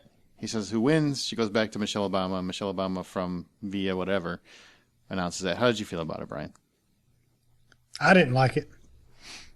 It was just, I just felt it was just intrusive. It was almost, it just felt out of place. It's got nothing to do with political biases or anything like that. It was just square peg in a round hole type of thing. It just didn't fit. This was a night celebrating cinema, movies, all that stuff. And it just, she just didn't fit. Like some of his jokes, like some of Seth MacFarlane's jokes, or what have you. I don't know I just don't know what it is about her. And, lately she's been doing a lot of TV. And I mean, I don't know if it's some sort of reality show. It's almost like she's a reality show star now instead of the first lady. I just think you should be focusing on charities, doing good work, staying a little bit more, maybe more behind the scenes instead of, popping in on every damn TV show that comes on. But and Justin, I didn't like it either. And Justin pointed out that I made it seem like I didn't like Michelle Obama, and I sure don't want that impression because that's not the case. I don't like that the Academy put her in that position. I really don't, because I didn't see any reason for her to be there whatsoever. I know everybody, because Brian's got a Southern accent, you're going to think, oh, he's just a gun-toting Republican. It's not the case. It just didn't fit with the tradition. His TV don't leave Fox News. It doesn't fit with the tradition of the awards, which I've watched since I can remember, and I think Brian has too. I admire her as a person. I find her to be very intelligent. I find her to be very charming. But the facts are, she's not involved in film in any way, shape, or form. She was not present at the event. How do I say that? She's a lovely person. That's the word you're looking for. She is a lovely person, but it created a very tacky presentation over a giant TV. She's not the president of the United States. She happens to be married to the president, and that's great for her. But that doesn't have anything to do with film. And the whole thing with her and the military dress piece behind her kind of made it, to me, political. And I think to that degree, you just alienated a large portion of your viewers, for better or worse, because for whatever reasons they can't get over their politics. I like her. I think it was a distraction. I think it was tacky. It was unnecessary. I wanted to see Jack Nicholson do the award. That's who should do it. He just should. It's the biggest event for movies for the entire year, and it celebrates everything in film. Movies that Democrats, Republicans, church lovers, atheists can all watch together. And while sometimes I think politics creeps into acceptance speeches, it was just completely unnecessary. Well, I agree with you that Jack Nicholson made a lot more sense to deliver that award. To me, he made sense. She does not. She does not make sense. But on the same token, I fault the Academy far more than anybody else. I do. That's why I blame. And I think you agree with me on that. But with that being said, it didn't bother me. It wasn't even an issue. It was completely a non-issue for me until it became this big discussion point. And it's my personal opinion that the people that are going to get upset about this either way are those that already have their minds made up, politically speaking, and those people like me that it just didn't really bother aren't going to be swayed one way or the other politically. It's not about swaying politically. It's about taking your mind away from. I just want to enjoy the awards. I don't want politics coming into my mind at all. And that's fine. And that's what I'm saying. With me, it didn't. I watched this. I didn't think twice about it. To me, and I mentioned this earlier, to me, Michelle Obama is more of at this point, a TV celebrity than just the But president's she shouldn't wife. be. She's the first lady. She's not a TV celebrity. She should be doing first lady stuff, and that is focusing on charities and whatever. She's just keeping the kitchen. No, That's what I just you know what he means. That's not even remotely close to what I'm saying. That's not what he meant at all. No, at the end of the Oscars, historically, they've always brought out. A lot of times, it's an aging actor that you haven't seen in a long time, and it's always a big surprise. And you're like, oh wow, so and so. It's usually somebody so big that you don't even usually see them sitting in the audience most years. But all of a sudden, there's Burt Lancaster or Jack Nicholson, Kirk Douglas, or even Jack Nicholson at this point, and it's just and then you go, oh wait a minute, it's Michelle Obama. Fuck. And the fuck is this? And not even it's not, there. And again, it's not a political thing, and it's not. It's just I don't know. You swung for the fences, but in my opinion, you fucking struck out. Yeah, big time. Now, what about best speeches? Anybody have a memorable speech? Other than personally, I think Anne Hathaway's was so rehearsed, it was ridiculous. Daniel Day-Lewis. Daniel Day-Lewis was great. Yeah, his was pretty funny. That joke about him and Meryl Streep swapping the Margaret Thatcher and Abe Lincoln roles was hilarious. I had no idea the dude was funny. I didn't either. Zero clue. What about poor Jennifer Lawrence tripping? I felt so bad for her. Even when she trips, she's awesome. Yeah. And flipping off reporters in the back room, God bless her. Yep. I admire her. And if you haven't seen it, you got to see the press conference. I think I sent it to you guys today. The press conference of her afterwards. She is the most normal person I've seen as an actor in a long time. She's just a regular. She's not full of herself at all. She's very grounded. Very humble, very grounded is a perfect word to describe it. She's just a normal, someone that I want to be buds with. And something I know Justin wants to do a lot more than that, but it's just someone that I want to be friends with, honestly. She just seems like a normal, everyday kind of person. Friends with benefits. Best Jaws send-off. What did you guys think of that? The music that they used to usher people off when they went too long. Why has it taken 35 years for that to be done? Seriously. Brilliant. Perfect. Absolutely brilliant. The only thing I thought they should have changed it up and put different music in. Because after a while it got a little too much because they kept doing it. It didn't happen as often as it does, though. Yeah, that's true. People kind of got the hint, like, because it started out just very little, and in past award shows, it was always kind of like that sweet, like, go, okay, get the hell out of here music. Now it's like, dun, dun, dun, dun, dun. Oh, it's coming. Dun, dun, dun. I don't know if you saw that, Justin, but that was very impressive. They actually played Jaws to usher people off. Didn't see it. Okay, and the big winners. God, Justin, you hate the Oscars. I just got no fucking interest in. No, I don't. I'm sending you an award. I'll bet you like that. I found the whole show entirely entertaining. I really did. I thought it was great. Yeah, it was actually one of the best ones in a few years. Real quick, the winners. Best picture was Argo. Daniel Day-Lewis for Lincoln for actor. Actress Jennifer Lawrence, Silver Linings Playbook. Supporting actor Christoph Waltz for Django Unchained. Booyah, bitches. Kudos, Justin. I was so glad he did too. I was too. Well, actually, I found out all 5 of them had already won an Oscar at one point or another. So any of them could have won. Would have been. They've all won before. Wait, why does that matter? We talked about last week, and we made it seem like only a couple of them have. Everybody in that category had actually won an Oscar. Actress Anne Hathaway for Les Miserables, and director Ang Lee for Life of Pi. That was a big surprise. So nailed it. Good for you. Okay, let's go to DVD and Blu-ray, Scott. This is for March 5th. The first one is Wreck-It Ralph. John C. Reilly plays the title role, who's a video game character who lives in a world where video game characters are portrayed as real-life people. Ralph, who is tired of being the bad guy, escapes his world, which brings havoc to the arcade where he lives. I'm actually the only hoe who saw that one, and I gave it an 850. I really like that movie quite a bit. I really want to see that. It's worth checking out, not just because it's video games, but it's a sweet movie. Red Dawn, it's a remake of the 80s classic. A group of teenagers looks to save their town from an invasion of, you heard it, North Korea. Aaron and I both saw it. Aaron gave it a 6, and I actually gave it a 5. And I was being generous, just so you people know, because it is dumb fun. It's dumb fun. Playing for keeps, Gerard Butler and Jessica Biel star in this drama. Butler is a former sports star turned aging news commentator who decides to take a second look at his life and take an active interest in his son, who's now playing soccer, and he decides to coach his kid's soccer team. I don't think any of us saw that one, but The Untouchables, after he becomes a quadriplegic from a paragliding accident, an aristocrat hires a young man from the projects to be his caretaker. And lastly, Justin saw The Bay. This is a chaos breaks out in a small Maryland town after an ecological disaster occurs. Justin gave that one a $6 out of $10. And with that, we'll move on to our Recasting the Classics. Justin, can you give us a rundown real quick of what that is for everybody that may be new to the show? Well, Recasting the Classics is where one of us hosts offers up to another a classic film in which they must recast 4 of the characters in that movie with modern actors. They can stick close or they can go as far afield as they want. They just need to be able to justify and explain why they made the choice that they did. I gave to Scott Jurassic Park, or what did I? No, I did. I was going to say. That's all right. You can take credit for it.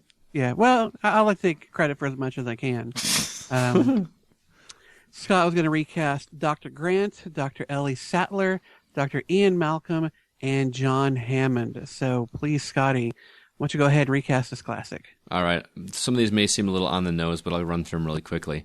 Dr. Grant, who was originally played by Sam Neill, I cast Bruce Greenwood, who plays Christopher Pike in the Star Trek films, the reboot. I think he was a pretty good fit. Dr. Ellie Sattler, I put in Elizabeth Mitchell. You might recognize her from she played Juliet on Lost. Yeah, I know. Yep. Oh, yeah. Now that's a good pick. And not just because she was on Lost, but because she is. This is the one that's probably the most on the nose, but I could not think of anybody else that would play Dr. Ian Malcolm better. Robert Downey Jr. Come on, who's going to deliver those lines as well? I liked him. So, Robert Downey Jr., huh? Yeah, I could see it. Put it the cost them glasses on. $65 million. I know it wouldn't happen, but hey, it's my film. That's right. John Hammond was a little more difficult because there's a lot of older actors out there, but who can be as squirrely as John Hammond from the original film? I put Gene Hackman. Gene Hackman. Is he still acting? I don't know, but that's yeah, he's still alive, so he counts. He's still alive. He's still. So those are my picks. I think that's very good. All right, with that, it's my turn to pass it off, and this week I'm going to pass it off to Brian. Brian, you're tasked with recasting the film that Aaron and I just saw in 3D in a theater, Top Gun. You'll need to recast Codename Maverick. You'll need to recast Charlie, played by Kelly McGillis. You'll have to recast Iceman, played by Val Kilmer. And you'll have to recast Goose, who was played by Anthony Edwards. All right. We'll come back in 2 weeks. You can hear that. Now let's go to our From the Outside In topic. First, we're going to do our Oscar contest winners. First place with 13 correct was Angela. So congratulations, Angela L. We appreciate you entering. You got 13 right. She chose Castle in the Sky as her Blu-ray movie. So she gets Castle in the Sky in a T-shirt. Greg S., you are number 2 with 12 correct. You get shit. No, second, third get a prize. Oh, do they? Yes. Maybe I should listen to the show. You should. You should listen to the show, maybe even read the format. Second, Greg, you get 12 correct. You got a T-shirt and a mouse pad. And third place, we actually had a tie, so you're both going to get a T-shirt. Congratulations. John DR and Mike C. Congratulations, guys. I'll be in touch with you to get your address and find out where you live. Now the whole Oscar pick winners with 4 right each, which is us, me, Brian, and Scott. Justin only got 3 right, so but obviously he hates the Oscars, so that's understandable. Brian already kind of did his topic. He wanted to talk about Game of Thrones, so now it's Scott. And what Scott wants to talk about was each of us name our top 3 favorite movie one-liners. So basically our favorite movie lines. We're each going to go about, and we're just going to say the movie, or say the line, and see quickly if any of us can guess it. So, Scott, why don't you go first? It's your topic. All right. I went a little more obscure than on the nose. My first one is, damn it, Neil, The name's Nuwanda. I have no fucking idea what that is. Oh, What? God. Say it again. Who's that? White chicks? No. White chicks. The Wayans brother. Damn it, Neil. The name's Nuwanda. Oh, God, it's a guy saying it. Shit. I know it, but I don't. No? It's kind of obscure. It's from Dead Poets Society.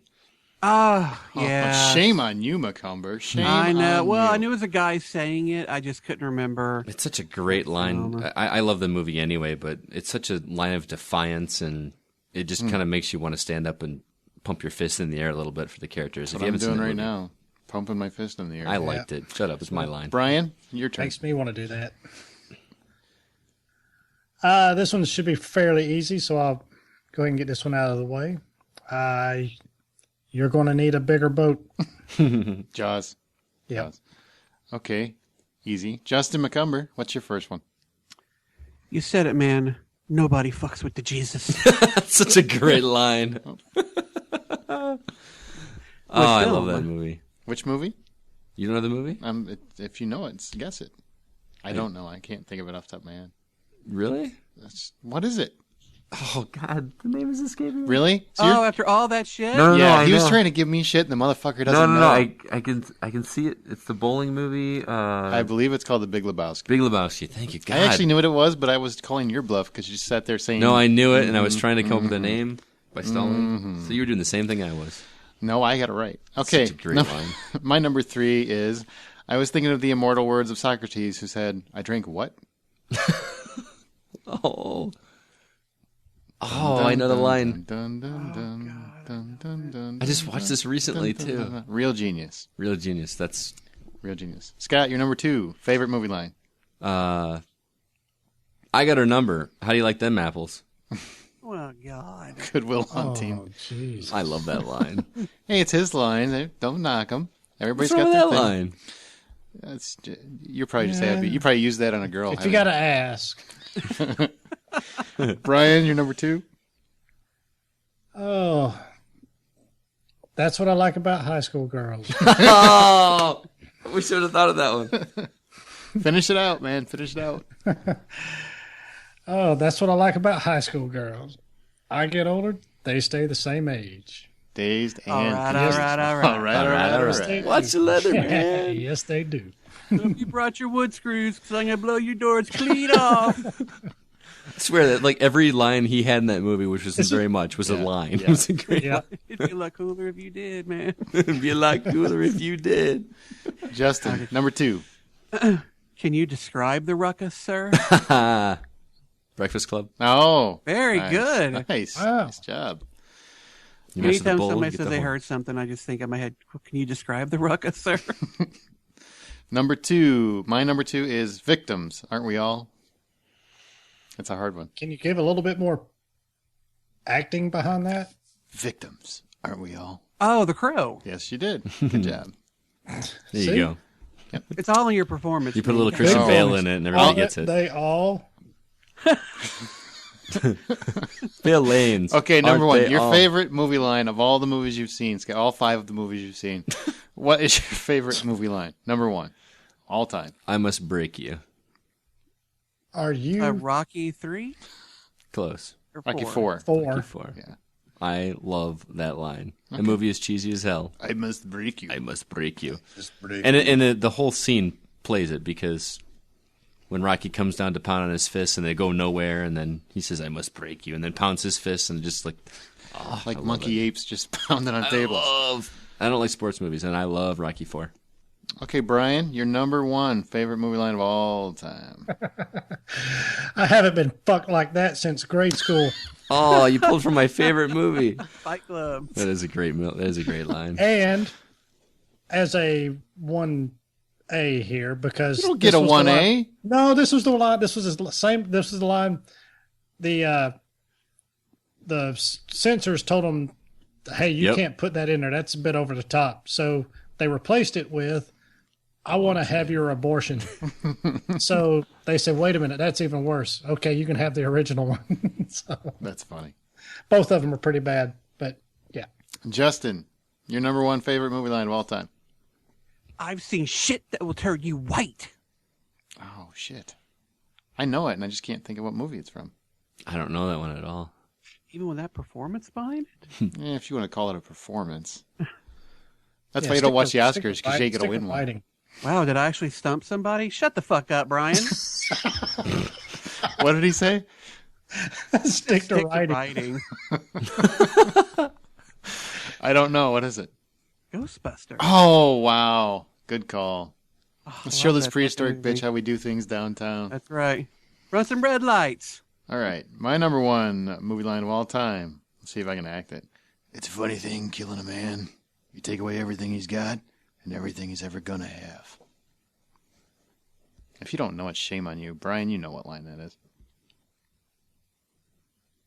None of you? Shame on you. Just shame. What is it? Tombstone? It's a funny thing, killing a man. You take away everything he's got and everything he's ever going to have. Yeah, but it sounds like your Kurt Russell voice. Who was trying to be who? Clint Eastwood. Unforgiven. Dumb fucks. Shame Why on is the one-liner that you've got hanging up on your wall is not like in your top three? It's because I love that line. It's my favorite line. It's not my favorite movie of all time. No. How is that line not up on your wall? That's a good point. If you're gonna bark all day, little doggy, are you gonna bark all day, little doggy, or are you gonna bite? He's got it like seriously like 20 feet from here, and it's not in his top three. It probably I would know have Well, been. I didn't And actually he just lives to drop it on you at any given minute. Sorry. Well, hell, I didn't put May the Force Be With You, and that's probably one of my favorites. But Yeah. I tried to go with something a little less obvious. Yeah, I did too. Well, That's not plus good. it's kind of inclined. It's ingrained. Fucking shit. Fuck. It's ingrained in my brain, so I kind of forgot about it. Yeah. Shame on me. It would be my number one. You're right. I was completely expecting that from Are you you. going to bark all day? Yeah, you're probably right. But I'm not getting rid of any of the other ones, so. I can't believe none of us quoted Pulp Fiction. I I can't mean, remember goddamn, that that. thing is full of quotable I can't remember that lines. long speech. Jesus. It's the one that says bad. That's one that says bad motherfucker on it. Do you see a sign? Oh, wait. Oh, you can't say that one. Listeners' What do you email. mean, walk to Earth? Quentin Tarantino shouldn't have said it either. I did love Seth's joke where he was talking about Quentin Tarantino, who said he thinks he's black. I think that's pretty funny. Listeners, email us your favorite one-liners, and we will read them on next week's show if you want to. So whatever your favorite lines are, send them to us. We'll read them on next week's show. Make sure they're not too filthy, because, there's children. If they are, Aaron will read them. Yeah, I will. Let's go to emails. Read it to them. He hovers over their bed. First Drooling one. and Jesus, you're creepy. Breathing heavy. Are you sleeping well, little Billy? Quote is from Legend back when Tom Cruise was pretty young, also playing a character named Jack. His co-star Mia Sara hasn't hardly aged at all. Odd to see Tim Curry play Darkness for sure. For sure, was a lot of makeup there. Easily one of my favorite fantasy films of my youth. The other one being Willow from Sean M. He was giving you props for using Legend. Yeah, and Willow's one of those really just underappreciated films. I don't know why it's not more loved than it is, but it's a very fun fantasy film from my youth. I wish people talked about it more. What was Val Kilmer's character? Was it Mad Mardigan? Mad Mardigan. Mad Mardigan? I remember that right. Huh. I And remember they loving actually that wrote movie. a series of books to follow up the movie, and the books were actually pretty good. I want to go rewatch that one. And Justin, you got an email to read? Sure do. Hi, hoes. I really enjoy your podcast. I'm a recent convert from the superior, but I just added that in myself, Dead Robot Society. I find the different perspectives on movies and shows to be refreshing and usually pretty damned funny. I wanted to chime in on the movie awards. My opinion is that the millions of dollars paid to the actors should be reward enough. Those attention whores need to get their asses out of those chairs and get back on set. Keep doing what you're doing, Linton. That's a great point. I actually agree. Outside of the Oscars and the Golden Globes, I don't want to see another fucking award show. I just don't. And plus, we just found out that Netflix is going to have their own awards, too. They call it the Flickies. I don't know what they're going to call it. The Flickers. All right, we got one email from a frequent listener, Ashley. She says, hey, guys, just writing in to give some feedback. And as Justin instructed, I'm supposed to address my hate mail to you, Aaron. Thanks. I love hate mail to Aaron. Yeah. Do you? I do. I did respond to her directly, but I thought I'd read it too. Aaron, why is it that every time you mention Beasts of the Southern Wild, you have this tone of disgust? It has actually chapped my ass for some time now, which I've only mentioned the movie twice. I just want to point that out. Because I don't think you have seen it, not know about the plot. You speak as though you saw it and it wasn't worth 2 cents. It was actually a pretty moving film, and I don't even like that sort of movie. All parties involved did a ridiculously phenomenal job, and as for as little experiences as they had. As for the actress's name, it was pronounced Quay Van Sine. Did I say it right? Kevin Son. She did it phonetically, and I still did it wrong. The last day is a long A. Thanks, guys. Ashley. I went back and listened to it. I didn't bash on the movie at all. I don't think anybody did. We made fun of the name, but that's pretty much it. So no, there's no problem with it. The thing was nominated for an Oscar. My daughter's actually seen it. She said it's a good movie. She didn't love it. She thought it was a little over the top, but she said it was a very, very solid endeavor, and I intend to see it at some point. So I'm sorry if you took it that way. Definitely did not mean it that way. We just think the name is funny. I actually really want to see it. You think the name's funny. I abstained then. I'm abstaining now. But I knew you'd get the email. Yeah, you think Carrie Fisher's still pretty, so. Scott brings it at the end. Oh, no. Definitely not picking on the young girl. She's a very sweet girl. I saw her at the Oscars. She was adorable. She's an adorable kid. Her name, it's a silly name. I'm sorry.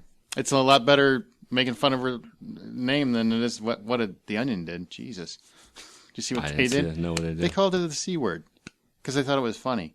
The 8-year-old or 9-year-old? The little kid. They thought it was funny that it was satire. They actually had to issue an apology. I've never seen The Onion issue an apology. Wow. Well, at least they're usually funny, unlike you. Fuck off. How do I edit Justin off this? So thanks for the email, Ashley. I hope that cleared it up. You can find us on thehollywoodoutsider.com. That's thehollywoodoutsider.com. Make sure you stay through the credits for outtakes. Facebook.com/The Hollywood Outsider. Also, email us feedback at thehollywoodoutsider.com.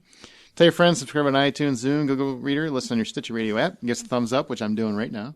We can hear it. Or any plain old RSS feed, as well as Rockford College Radio Thursdays from 4 to 6. I want to thank each of the podcasters. Well, I don't want to thank Justin yet. I want to thank Brian Williams. Thanks, B. What you talking about, Wallace? T-shirts coming soon. As per requested. Wow. Yeah, we actually got requested. Justin McCumber, Who's a Minor Magic, is available now on Amazon, paperback, and Kindle. Thank you for letting me on your show. Shut up. And Scott Clark. So thanks for being here. Not a problem, man. Pleasure as always. All right. And remember that, guys, the next time you go to a theater, buy popcorn. Scotty half-assing it once again. I love when he snorts, because that means, in his mind, I just fucking nailed you.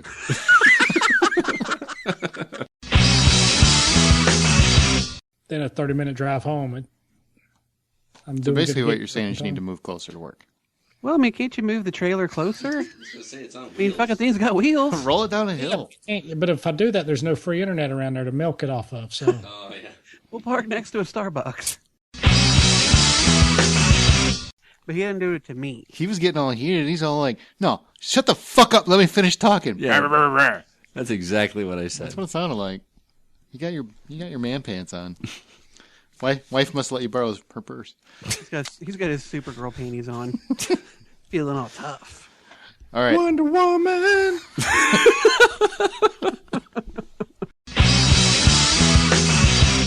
Oh, well, I'm ready. If you guys are ready, I'm going to go. Fuck, that's how we got to get started on this thing, man. Let's get a little argument going, and then crank this baby up. It's like a diesel. Just...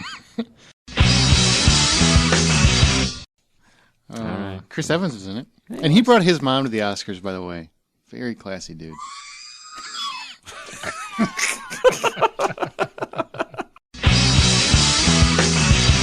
Where's my what? I thought you had an intro. No. That's what she said. All right, here we go. Stop laughing, Billy.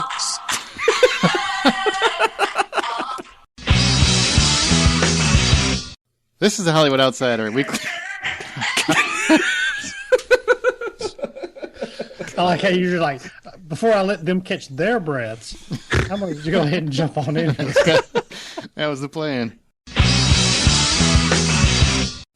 Okay. You're such a dick.